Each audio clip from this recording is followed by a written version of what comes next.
Willie D Live.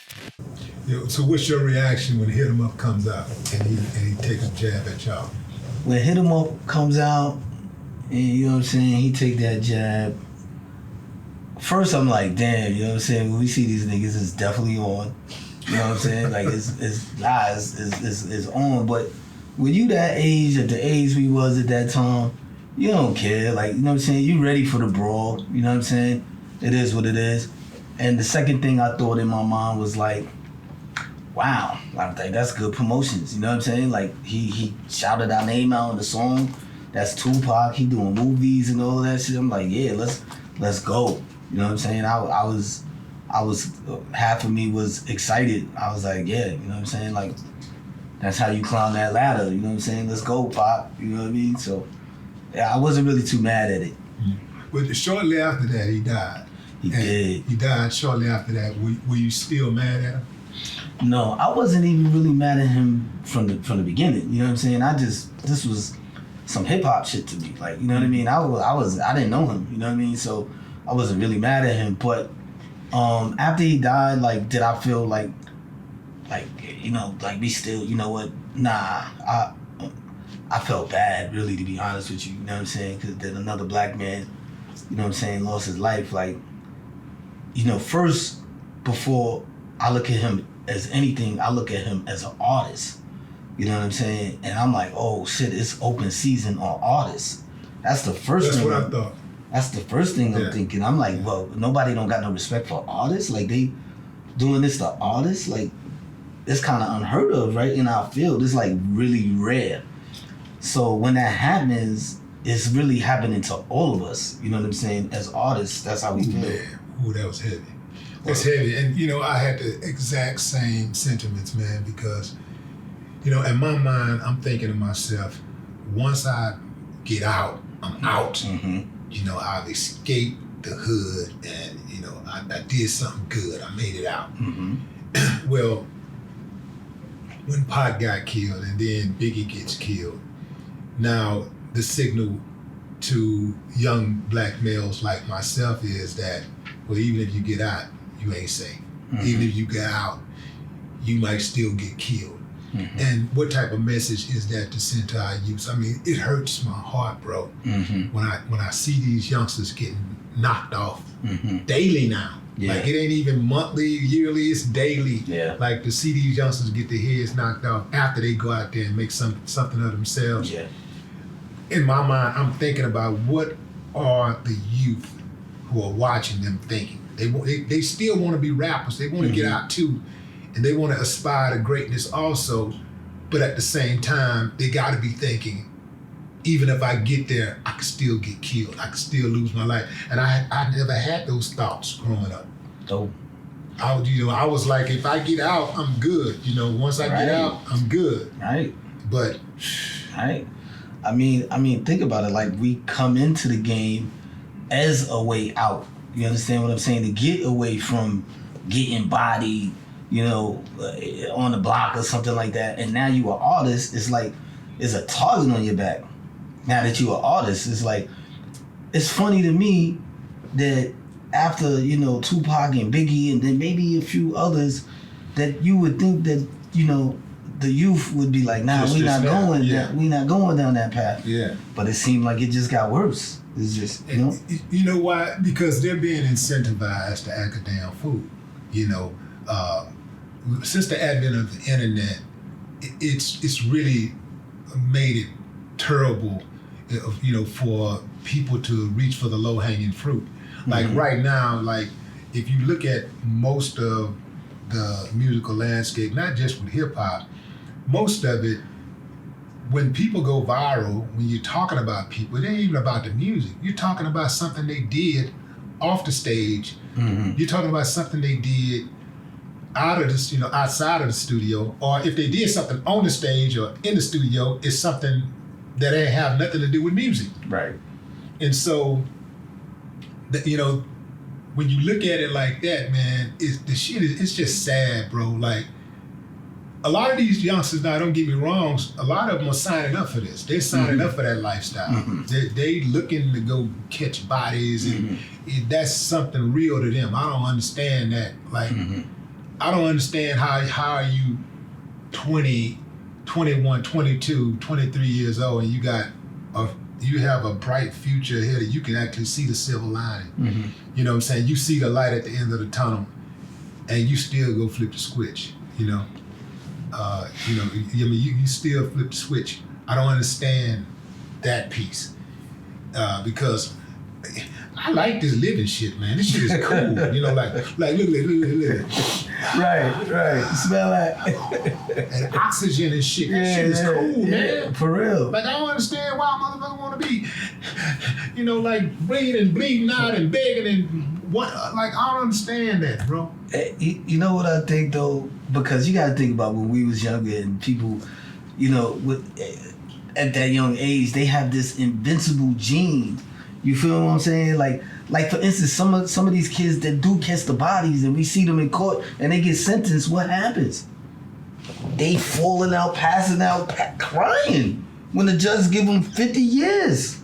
And you almost feel really bad for them because you're like, damn, that's my son. You know what I'm saying? Like, they just gave him 30 years and he crying out like this, but he just killed somebody that's not coming back. You know what I'm saying? Like, if somebody could just talk to him like, yo, son, you know when you do this, he ain't coming back. And then they gonna send you away and you ain't never coming home. You understand what I'm saying? They not even thinking that far. You know what I'm saying? Like, that is the most astonishing part to me. It's like, that's what kept me out of trouble, to be honest with you. When I used to think about, like, damn, what is gonna happen to, I'm gonna go where? And what happens in jail? I'm like, nah, I'm good. Let me make some music real quick and just, you know, talk about the things that's going on bad in my neighborhood and things that I avoided or things that I saw and use my energy for that. So these kids is out here, they using their energy, but then they just taking it like literally like, oh, what you said about me on the record, and then they killing each other? That's, I don't know. I don't know how that's gonna change, but, you know, something gotta change because it's not music. You know what I'm saying? It's not music no more. They just, knuckleheads just making music. You know what I'm saying? Yeah. My nephew was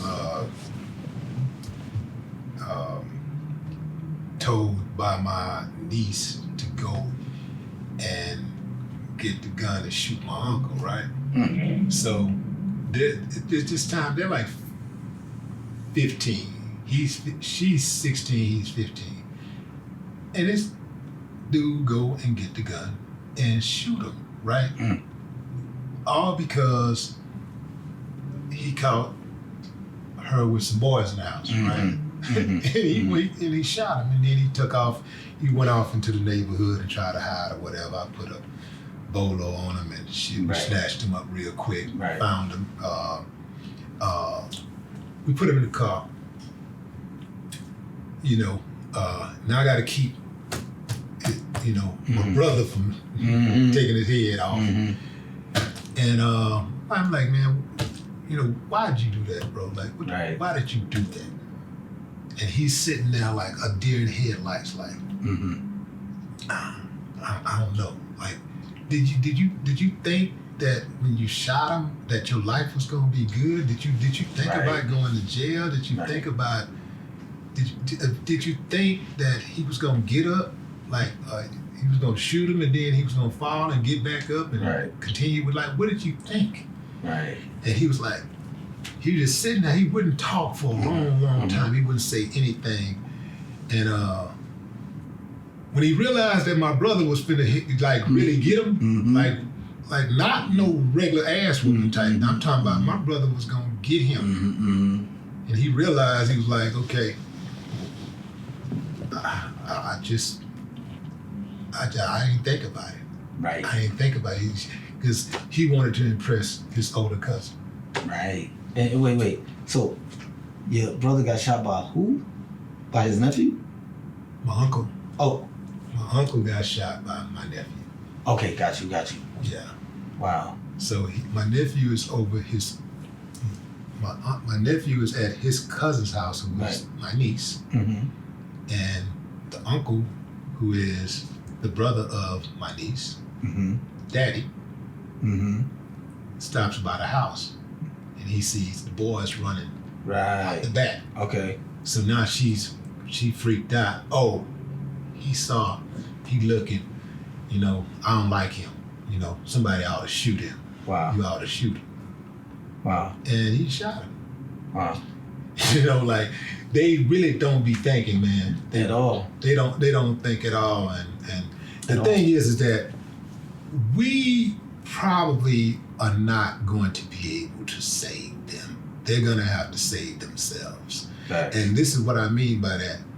The youngsters don't care what we think. Nope. They care what each other think. Mm-hmm. The youngsters don't give a damn about what I think, what you think. Mm-hmm. They think we old. Right. In their minds, we just some old motherfuckers. We don't understand life. They going through it. They stressed out, and we can't relate to their stress. And so they don't care what we think. When they rob, when they kill, when they steal, when they sell dope, when they show their ass, they do that for each other, not us. Right. They do that to impress each other. Uh-huh. So it's going to be incumbent upon the youngsters to step up and say, "No, we don't do that, bro. We don't get out like that. Right. That ain't cool." When the youngsters start doing that, then you'll see some shifting. We can do. Obviously, we don't give up on our youngsters. We're not going to just give up on them. No. So we can do as much as we can, but it's almost like black people fighting this racism war all by ourselves. White people would have a much greater impact a lot faster if they were really to join us and say, "No, we're not just empathetic. We are going to join you in the fight for real, Right. to make some real changes." Right. Shit could happen a lot faster. For sure. And so that's why I say it's going to take the youngsters. If the youngsters stepped up, things will move a whole lot faster. You mean if they stepped up, like as far as and check their friends, check their peers, right. check their peers. Don't be afraid. Don't be afraid to be a leader. Right. True. At the very least, don't be afraid to be a don't be encouraged to be a follower. Right. You know what I'm saying? Right. You ain't got to be a leader, but just don't be a damn follower. Yeah. Not that type of follower. No. Not the type of follower where you following foolishness. You can be a follower of something, because I can be a follower as much as I am a leader.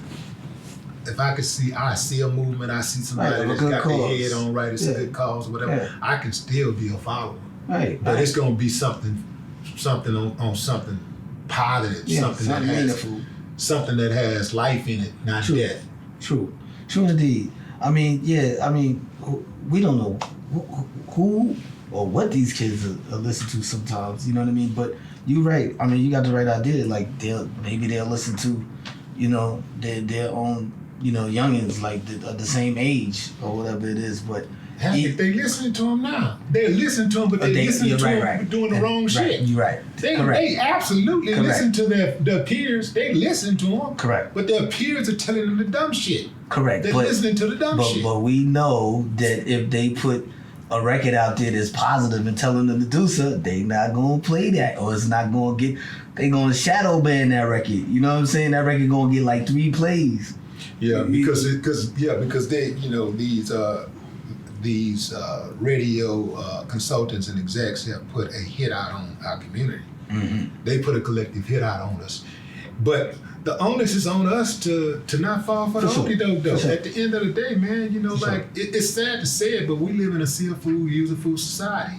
Mm-hmm. And they've been using us for a long time, man. So they agree. If somebody won't treat you right, they ain't gonna teach you right. So they ain't gonna give us, I don't give a damn, man. As long as they can continue to make that money off us, man, they don't care nothing about how many of us suffer. That's how they stay on top. Mm-hmm. Our ignorance. Mm-hmm. That's facts. That's a fact, man. But something definitely got to be done. Eventually, or it's just it's gonna burn itself out. If it's just like that violent, or where people are dying literally. Back in the days, they stopped us from showing guns in the videos. Like we couldn't even show a gun in the video. We couldn't curse. They slapped a sticker on the music.